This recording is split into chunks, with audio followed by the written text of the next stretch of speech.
LAC पर चीन पीछे हट रहा है। उसने फेस ऑफ वाले इलाके से अपनी आर्मी को हटाना शुरू कर दिया है। लेकिन चीन जिस तरह बार बार धोखा देता है, उसे देखते हुए भारत पूरी तरह से अलर्ट है। इंडियन एयरफोर्स ने कल पूरी रात एलएसी के फॉरवर्ड लोकेशंस पर अपने चॉपर्स और फाइटर जेट से पेट्रोलिंग की। आप तस्वीरें देख सकते हैं अपाचे अटैक हेलीकॉप्टर्स की, जो एयर सॉर्टीज पर निकल रहा है। चीन ने गलवान से पीछे हटने के साथ ही ये कबूल कर लिया है कि गलवान में भारत ही बलवान है। गलवान घाटी का वीडियो सामने आया, जिसमें साफ साफ दिख रहा है कि भारत ने एलएसी के पास हेलीपैड बनाया है और मजबूत इंफ्रास्ट्रक्चर तैयार किया था। इस बात का सबूत खुद चीन ने दिया है। चीन के सरकारी चैनल सीसीटीवी में गलवान घाटी पर एक रिपोर्ट तैयार की गई है। इस रिपोर्ट में भारत का पुल भी दिख रहा है। भारत की यह तैयारी देखकर चीन को पीछे हटना पड़ा। बताया जा रहा है कि जैसे ही राजनाथ सिंह रूस के दौरे पर गए और वहां S-400 मिसाइल सिस्टम की डिलीवरी को तेज करने पर बात हुई, चीन खौफ में आ गया। चीन के सरकारी टीवी चैनल सीसीटीवी पर कई घंटे तक बहस होती रही। जब से एलएसी पर टेंशन शुरू हुई है, यह पहला मौका था जब चीन के चैनल पर हिंदुस्तान की प्रिपरेशन का प्रोग्राम बनाया गया। इस बहस में यह बात हुई कि भारत ने रूस से नए फाइटर जेट खरीदे हैं और भारी तादाद में मिलिट्री इक्विपमेंट्स खरीदे हैं। साफ है कि भारत की सैन्य तैयारी से चीन डर गया है और यह भी बड़ी वजह है कि वो एलएसी पर गलवान वैली में पीछे हटने पर मजबूर हो गया। इंडिया टीवी को मिली एक्सक्लूसिव जानकारी के मुताबिक दोनों सेनाओं के पीछे हटने का काम 3 फेज में होगा। इसमें 30 से 60 दिन का समय लगेगा। इस पर दोनों सेनाओं में सहमति बनी है। पहले फेज में 2 हफ्तों के अंदर दोनों सेनाओं को 2 से 3 किलोमीटर तक पीछे हटना होगा। पीछे मुड़कर वापस नहीं आना है। साथ ही अपने सभी साजो सामान, स्ट्रक्चर्स, टेंट और बंकर को भी वापस ले जाना है। फिलहाल चाइनीज आर्मी ने गलवान वैली के पेट्रोलिंग पॉइंट 14 से सारे स्ट्रक्चर्स हटा लिए हैं। चीन झड़प वाली जगह से गाड़ियां, बुलडोजर और इन्फेंट्री कॉम्बैट व्हीकल को हटाते हुए अप्रैल 2020 के स्टेटस पर लौट गया है। इस बीच रक्षा मंत्री राजनाथ सिंह ने बीआरओ से एलएसी के इंफ्रास्ट्रक्चर की डिटेल ली है।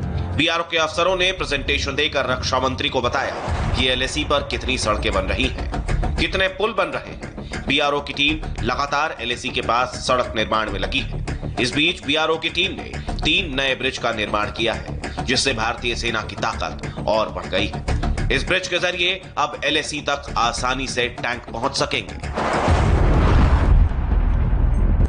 यूपी का मोस्ट वांटेड गैंगस्टर विकास दुबे 108 घंटे से फरार है। पुलिस की 25 टीमें 4 राज्यों में विकास दुबे को तलाश रही है, लेकिन अब तक उसका कोई सुराग नहीं लग सका है।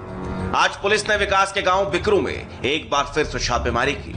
पुलिस की रेड में बिकरू गांव में 3 देसी बम मिले हैं। विकास के गुर्गे के घर से पुलिस को ये 3 देसी बम मिले, जिन्हें डिफ्यूज किया जा रहा है।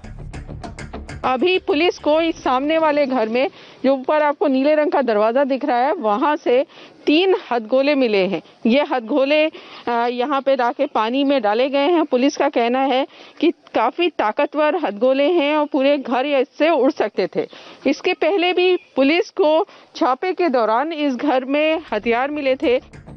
यूपी पुलिस ने विकास दुबे के गैंग का पोस्टर जारी किया है। इस पोस्टर में विकास के 15 गुर्गों की तस्वीरें हैं। पुलिस ने सभी को मोस्ट वांटेड बताया है।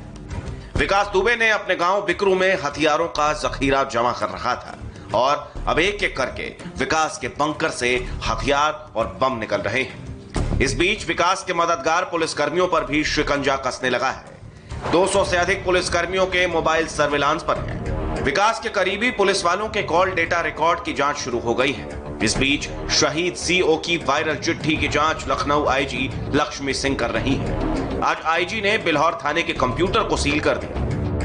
गैंगस्टर विकास दुबे पर चारों तरफ से शिकंजा कसता जा रहा है। लखनऊ के कृष्णानगर इलाके में विकास के घर पर लखनऊ विकास प्राधिकरण की टीम पहुंची। एलडीए की टीम ने पूरे घर की जांच की और नाप जोख किया। विकास दुबे का कानपुर वाला घर पहले ही ढाया जा चुका है। ऐसे में अब लखनऊ का ये घर ढाया जा सकता है। लखनऊ में कृष्णानगर के इंद्रलोक में विकास दुबे का घर है। मकान को गिराने की प्रक्रिया पर काम जारी है। मालिकाना हक, नक्शे और दस्तावेजों की जांच की जा रही है। देश में कोरोना के मरीजों की संख्या तेजी से बढ़ रही है। हर रोज 20,000 से ज्यादा कोरोना के नए केस सामने आ रहे हैं। जिसके चलते इस वक्त देश में कोरोना के केस 7,19,000 के पार पहुंच गए हैं और अब तक कोरोना से 20,160 लोगों की जान चली गई है। कोरोना के 2,59,557 एक्टिव केस हैं, जबकि 4,39,948 मरीज ठीक हो गए हैं। वहीं पिछले 24 घंटे में 22,252 नए केस सामने आए हैं, जबकि 467 लोगों की मौत हो गई है।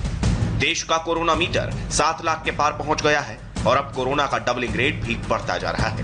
देश में 1 लाख केस 18 मई को थे। इसके बाद 2 जून को 2 लाख केस हुए, यानी 1 लाख से 2 लाख केस होने में 15 दिन का वक्त लगा। 2 लाख से 3 लाख केस पहुंचने में 10 दिन का वक्त लगा। 3 लाख से 4 लाख केस 8 दिन में पहुंच गए। 4 लाख से 5 लाख 6 दिन में हुए। 5 से 6 लाख केस पहुंचने में 5 दिन का वक्त लगा और अब 6 लाख से 7 लाख केसेस भी 5 दिन में ही पहुंच गए। यानी कोरोना का डबलिंग रेट लगातार बढ़ता जा रहा है और ये एक खतरे की घंटी है। देश के 7 लाख केस में से 1 लाख तो राजधानी दिल्ली के ही है। दिल्ली का कोरोना मीटर इस वक्त 1,08,23 है। वहीं 3,115 लोगों की मौत हो चुकी है। बीते 24 घंटे में 1,379 केस सामने आ चुके हैं। वहीं 48 लोगों की मौत हो चुकी है। अगर दिल्ली में डबलिंग रेट की बात करें तो पहला केस 2 मार्च को सामने आया। 4 जून तक यह आंकड़ा 25,000 पहुंच गया। तब तक दिल्ली में 659 लोगों की मौत हो चुकी थी। इसके बाद 18 जून को 50,000 केस हो गए और करीब 2,000 लोगों की मौत हो चुकी थी। यानी कोरोना केस का डबलिंग रेट 14 दिन था। इसके बाद 6 जुलाई को कोरोना के केस 1 लाख के पार कर गए और 3,000 से ज्यादा लोगों की जान जा चुकी है। हालांकि राहत की बात यह है कि 1 लाख में से 72,000 लोग रिकवर कर चुके हैं। लेकिन कोरोना की इस बढ़ती रफ्तार को रोकने की सख्त जरूरत है, वरना हालात भयावह हो सकते हैं।